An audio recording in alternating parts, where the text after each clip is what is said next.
भगवान ने बताया था कि मन को बस में कैसे किया जा सकता है? अभ्यास और वैराग्य के द्वारा। एक तो अभ्यास, मन तो भागेगा, जहाँ नहीं जाना वहाँ जाएगा, कीचड़ नरक सब जगह जाएगा, तो वहीं पर हमको रोकना होता है। तो उसका अभ्यास करना होता है, एक तो अभ्यास के द्वारा, दूसरा वैराग्य मतलब अनासक्ति भाव से, बेकार की चीज़ है, कोई मतलब नहीं है, अस्थायी नहीं है, जो भी दुख जब भी इंद्रिय मन और इंद्रिय हमारी मन भागे ना, तो एक ध्यान कर लेना चाहिए कि इसका परिणाम आपके सामने क्या आएगा? दुख दोषानुदर्शनम। इसका परिणाम यही आएगा, दुख और दोष। मन की गुलामी में पड़े, तुरंत ध्यान के, भगवान के वाक्य, भगवान कहते हैं तुरंत ध्यान करिए। आपने मन की किया तो ध्यान दीजिए, आज नहीं कल नहीं परसों नहीं नरसों, किसी न किसी दिन परिणाम यह आएगा, दुख और दोष।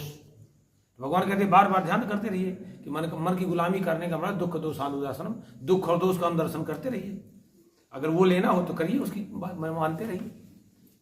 तो उसको ऐसे तो नहीं कर सकते, दुख दोषानुदर्शन चिंतन करके, अभ्यास के माध्यम से बार बार जो है भगवान में मन लगा करके, जप के द्वारा, साधना के द्वारा, प्राणायाम के द्वारा, योग के द्वारा, ये अभ्यास के द्वारा और वैराग्य भाव से। कहते हैं बस धीरे धीरे मन को बस में ले आएंगे आप, अनेक परिणाम तो आना है ना उसका, दुख और दोष। करो मन की बात। तो भगवान कहते हैं कि ऐसे व्यक्ति को योग कतई नहीं मिल सकता है, उसका भगवान की प्राप्ति नहीं हो सकती, न वो योगमय हो सकता। कौन?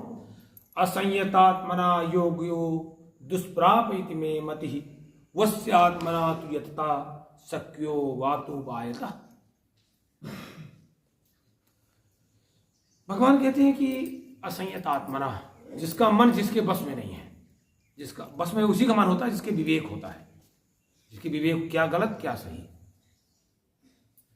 12 बजे लोग जागते रहते हैं, नहीं उसका मन मोबाइल देखते रहते हैं। लो क्या देख रहे हो, दिन भर देख चुके, अभी तक देखते हैं, क्या मिल गया तो हम देखने से? तो असंयत आत्मना, जिसका मन उसके बस में नहीं है, ऐसे व्यक्ति को भगवान कहते हैं मैं जहां तक मैं जानता हूं, भगवान कहते हैं जहां तक मैं जानता हूं, मेरी बुद्धि जहां तक काम करती, भगवान कहते हैं जहां तक मेरी बुद्धि काम करती है, ऐसे व्यक्ति को जिसका मन बस में नहीं है, उसको योग तो प्राप्त ही नहीं हो सकता। उसको भगवान की प्राप्ति, उसकी गति, अच्छी गति तो हो ही नहीं सकती।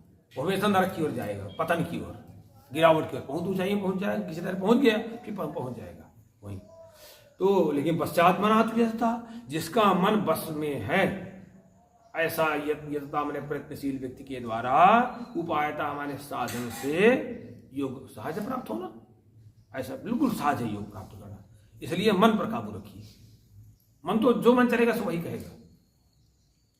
अर्जुन ने कहा कि महाराज एक प्रश्न बन गया, ऐति श्रद्धेयोपेतो योगा चलते मानस अप्राप्त योग संसिद्धिम काम गतिम कृष्ण गच्छति।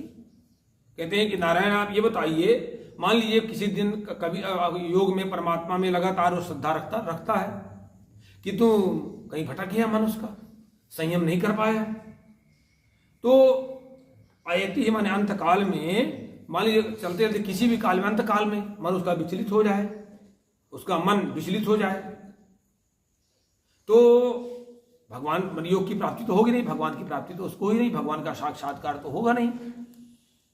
तो कहते उसकी गति क्या होगी? भगवान कहते हैं कच्चिन्नो भय विभ्रष्ट छिन्ना भ्रमियो नसति अप्रतिष्ठो महाबाहो विमूढ़ो ब्रह्मण पथि। भगवान कहते हैं कि हे अर्जुन, कच्चित ब्रह्मणापति, क्या वो महाराज ये बताइए कि भगवत प्राप्ति मार्ग में अगर कहीं वो गड़बड़ हो गया, सही मार्ग में चल रहा था, भगवान के बताए मार्ग में, भगवान ने जो हमको मार्ग बता रखा है सदाचार का, सुबह स्नान का, जो जो चीजें हैं सदाचार का, सभी में अपनत्व देखने का, सभी में जैसे हम अपने लोगों को मानते हैं वैसे दूसरे भाव रखिए, वैसे भाव रखिए। यही कहा ना भगवान, वही आत्मोपम में वही आए, जैसे अपने मानते हो आत्मना प्रतिकूलानि परेशान में चार समाचरित। क्यों साहित्य था? जो हमें अच्छा न लगता हो, जो हमें अच्छा न लगता हो, वो ऐसा आचरण दूसरे के साथ नहीं करना चाहिए। अगर कोई हमारे परिवार के साथ कोई दुर्व्यवहार करे, मारे पीटे, कोई दुर्व्यवहार, हमें अच्छा लगेगा? नहीं लगेगा ना। इसी तरह हमको ये भी सोचना चाहिए कि ये भी हमारा परिवार है, ऐसे दूसरे को मान के चलिए, बस आप चकाचक होना शुरू हो जाएंगे। नहीं, पतन तो निश्चित है, आपको गिरावट तो निश्चित है।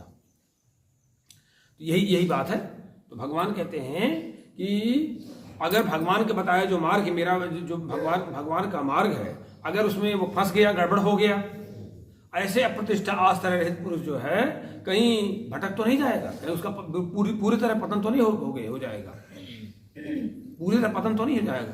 तो ये तन्मय संशय कृष्ण क्षेत्रम मरस्त शेषता धन्या संशय चेता न हो पड़ते। भगवान के अर्जुन कहते हैं महाराज आप ही इस मेरे संदेह को निवारण कर सकते हैं, आपके अलावा कोई दूसरा है नहीं ये समझाने में। कोई भी जो मेरे अंदर संदेह पैदा हो गया है उसको निवारण करें। छीछय धातु है ना, छेदने अर्थ में है ना छीछय धातु। तो कहते हैं कि आप छेदने में, काटने में, नाश करने में, मिटाने में आप ही समर्थ है मेरे संदेह को, आपके अलावा कोई मिटा ही नहीं सकता। देखिए तो भगवान कहते हैं पार्थ नीवेह नामुत्रो विनाशस्तस्य विद्यते नहीं कल्याण कृत कश्चित् दुर्गतिम तात गच्छति। कहते हैं देखिए वो व्यक्ति दुर्गति को प्राप्त तो नहीं होता है, न इस लोक में न परलोक में, क्योंकि वो कहीं ना कहीं एक बार भगवान के मार्ग में अगर सही ढंग से लग चुका है, अगर किसी दबाव में, कहीं किसी तरह से फॉर्मेलिटी में, तो उसका कल्याण नहीं है। भगवान कहते हैं ऐसे व्यक्ति का कहीं ना कहीं फिर सुधार होने लगता है, फिर कल्याण होने लगता है, ऐसे व्यक्ति का नुकसान नहीं होता है न इस लोक में परलोक में, अगर वो वास्तव में हृदय से आत्मोद्धार के लिए, भगवान की प्राप्ति के लिए, अपने कल्याण के लिए वो काम करता रहा है, तो वो दुर्गति को प्राप्त नहीं होता है ना, वो दुर्गति को प्राप्त नहीं, फिर सुधार आना शुरू हो जाता है उसमें। क्योंकि भगवान का वाक्य है ना कि अब चे सुदुराचारो भजते मामन्य भाग साधुर्यो सम्मतभ्य सम्यक व्यवस्थित। कैसे कंटा दोनों बातों में अलग अलग नहीं हो सकती ना। भगवान स्वयं कहें महान से महान कोई दुराचारी है, लेकिन जिस दिन से अपने सुधार कर लेता है, लेकिन फिर न भटके। अब जे सुदुराचारो भजते अनन्य भाव से मेरा भजन करने लगता है, अनन्य भाव से मेरा आश्रित हो जाता है, बस पूरी तरह मुझे समर्पित हो जाता है, तो कहते हैं कि बस कहते हैं उसी दिन से साधु मान्य योग है, क्योंकि वो पूरी तरह मुझे समर्पित हो चुका है। अगर फिर भटकेगा तो फिर वो मान लिया था आलता अपराधी है, इसको तो दंड मिलना ही चाहिए, तो मिलेगा ही उसको। कहते हैं अगर मान लीजिए ऐसा है, उसकी दुर्गति तो नहीं होती, क्योंकि वो सही ढंग से लगा था ना, कहीं किसी कारण से भटक गया।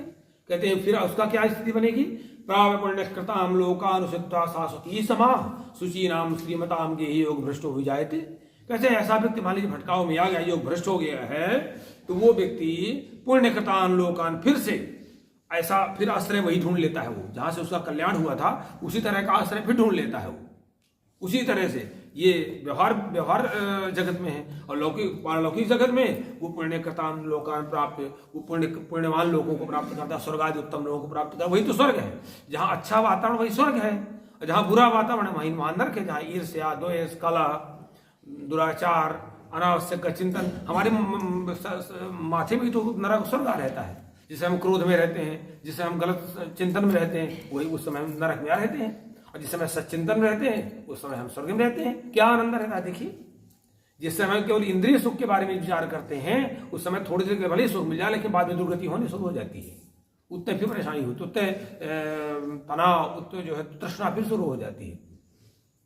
तो कहते हैं व्यवहार जगत में ये है, पारलौकिक जगत में वो जो है अगर मान ली भटक गया है और अंतिम गति उसकी, तो कहते हैं भगवान कहते हैं स्वर्ग आदि लोगों को प्राप्त करके और बहुत वर्षों तक उन्हीं में निवास करेगा, और फिर मुझको फिर मेरे लाइन में लग जाएगा। सुचि नाम श्रीमताम गृह भी जाते, पवित्र आत्माओं के साथ में फिर पड़ जाता है वो, पवित्र आत्माओं की संगति फिर ढूंढ लेता है वो। और पारलौकिक जगत में वो सुचि नाम श्रीमताम गृह भी जाते, पारलौकिक जगत में वो शुद्ध आचरण वाले महान महान आत्माओं के घर में पैदा जन्म ले लेता है वो।